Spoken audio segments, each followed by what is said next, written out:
What's up guys, TC here, and today I wanted to cover the new Unstable update on April 2nd. So in this new update, it's mainly the teleporters and ship pets are the biggest introductions. However, there is a couple new things I wanted to point out, so I'm going to run you guys through most of them. As you can see here, I've got my ship pet. I have a bunny because I'm an avian. Each race gets their own different pet. You do not get to pick what it is, but I think the avians get bunnies, I think the Nova kids get these weird gas bags. The Hylodal will get this like crab. You can look them up. They're actually really cool. They don't do much. They're pretty adorable, but they don't actually have a lot of uses. This one, they have like different foods they like and stuff. You know, they'll nap, they'll investigate things. So you see here, this one likes carrots. So if I throw this carrot down, he'll eat this. Yeah. Well, wait, I picked it up. There we go. So you see, he's investigating it now. He eats it. He likes it. They don't have a whole lot of function, but I guess they're kind of fun to have around. They also have some items that you can put down for them. They've got a pet house which you can buy at the outpost.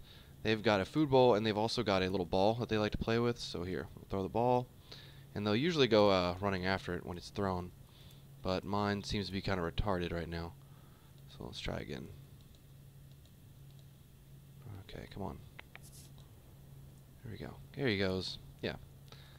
So they'll play with the ball a little bit, and they'll bounce it around. And they also have their little their house they'll sleep in. And they also have a food bowl, which the food bowl is kind of cool if you don't want to feed them. You don't have to feed them at all, but if you do know what food they have, you can just kind of go up to their food bowl and just put their favorite food in there. So here you can just put 100 carrots in here for mine if you wanted to.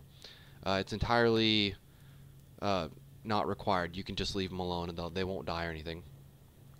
The next big thing is the navigation changes. So I need to point out real quick before you update, one of the biggest changes to this is that there's no longer a home planet system. It's been replaced by the bookmarking system, right? So what I would suggest you do if you want to keep your home planet is open up without updating the game and either write down the coordinates to your home planet or put your ship in orbit over it, because whenever you update, your home planet's gone. It won't be you won't be able to teleport back to it at any time. So it's using a bookmark system now. So for instance, with bookmarking, whenever you find a nice planet or an interesting planet, you can go on here. So like here I have 2 planets bookmarked. This one here, and you see this little flag. That represents that it's bookmarked. And then I have another one over here where I bookmarked this planet.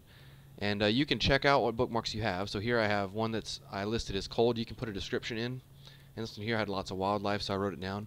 And you can edit them, of course. So like I'll show you how to do that now. Let's select this one here is Arab one. So you just click it, click add bookmark, and then you can go in here and give it a name. So we'll say really hot. You know, you can put whatever you want in here. And it pretty much saves it. So now whenever you want to go to your bookmarks, this planet's in here now as well. And you can travel directly to these without having to write down a bunch of coordinates and stuff like that. It's actually a huge upgrade from what it was. The next thing we're going to go to is we need to hop out to the outpost. And now one thing that's really cool with the teleporters are really, really useful in this game now. So now your ship teleporter is tied in with the teleporter update. So this means you can, from your ship teleporter, you can beam down to the planet, you can go straight to the outpost, and you can also go down to any planets that you've put down teleporters on. So we're going to hop down to the planet currently. Yeah, there's this really cool animation now when you teleport. Oh, actually we're over the outpost. Whoopsie. So let's hop over to the the Ark. Yeah, we'll cover that in a second. Let's head to the outpost real quick.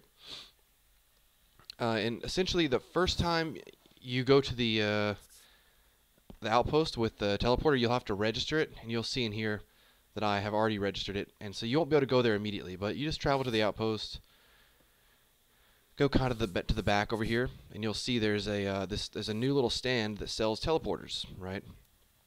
And so we'll go all the way back here, and here it is. Right, and this is kind of a free teleporter, and you can register this one. So I registered it already, so I can go to and from it whenever I want. So for instance, I can beam out to my ship right now, and then I can beam straight back to it. It's actually very, very convenient. It speeds things up. There's no more like having to travel to the outpost or the little teleport and then back to it. It's much more convenient now. So, oh my God, why did I click that? Hold up. I'm going to beam back up one more time, and then I'm going to beam straight to the outpost. But, so we'll click here, and you'll see we have access just to go straight to the outpost. So now we should appear inside the outpost where that teleporter was, because I registered it there. So there we go. And one of the cool things with these teleporters is there's actually quite a few. So you see over here, there's quite a few different designs for them. They have varying prices, but they do have requirements. Like, not only do they have pixels, but they also have something called a teleporter core, right? And if you look down here, a teleporter core costs 999,000, so basically 100,000 pixels, which is the most expensive item in the game. And that's not a typo, that's actually how expensive they are. And this is designed to make teleporters kind of like rare, I guess. They didn't want you to just be able to place them and break them, and so what this does is whenever you break a teleporter, it doesn't just drop the teleporter, it drops the core.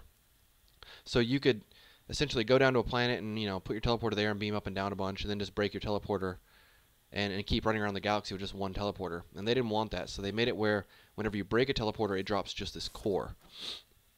So now you can, you know, you get your core back, but you have to go buy another teleporter, which I think is really good, because now that means like you kind of make the teleporters are filling the role they're supposed to be, kind of like a way to get around the galaxy really fast, not to just beam up and down out from under like a planet, you know. So they're really expensive. You can buy them, and I also heard that you can find them out in the world in chests. So that's what my first choice would be, to try to find one instead of having to pay, you know, 100 grand in pixels. And then you can also, you know, you have to buy the individual teleporter, but they only go up to like 9,000. So that's not too bad. And they look pretty cool as well. They all function the exact same. And you can buy them here. The other thing you can do at the outpost now is the pet items you can find at Terramart. So you go to Terramart where you normally buy the food and stuff, and you scroll down, you'll find that little red ball for your pet, the food bowl, and the pet house. So those can all be bought here at the outpost as well. The next thing I'm going to cover is they added one new biome. So we're going to go to our testing planet. Now, I haven't found the biome yet, but I have seen what it looks like from the Wikipedia page. And so let's see here. Time warp. Oh, whoopsie. Slash time warp. There we go. Alright. So, if we look over here, let's go somewhere we can get a clear view. Here we go. So the first thing is it's a slime biome, and you can find it underground on some mostly jungle planets, I think. But they have some pretty unique items to them. They have slime torches, which act just like normal torches, but they're kind of green, kind of a cool look. There's also slime chests, a slime chair, as well as a slime bed, which you can sleep inside of, which is pretty cool. The chair and the chest, you know, pretty normal stuff. There's also a slime ball, which it doesn't really do much, doesn't do damage. It just kind of bounces, you know, and you can pick it back up. It's I don't really know what the point of it is. It just kind of bounces off of stuff. One of the other weird things that wasn't really noted in the patch change is that the dash tech, now you used to be able to just like spam it, but now there's like a delay. Like, that's as fast as you can get it to go. You used to be able to just spam the dash tech and go really fast. Now there's a built-in delay between dashing, so it kind of nerfed the dash tech a little bit, which I found kind of interesting. I didn't think it was overpowered, but you know, I'm not the developer.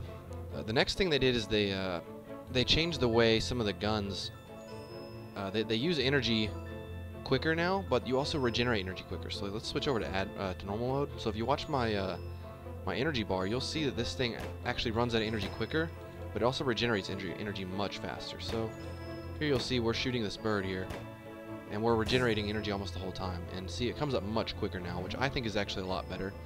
What used to happen is you would, you know, as soon as you run out of energy, you have to go sit out of the fight for, you know, a good 10 seconds, and it just kind of ruined it a little bit for the guns. So I'm really glad they fixed that.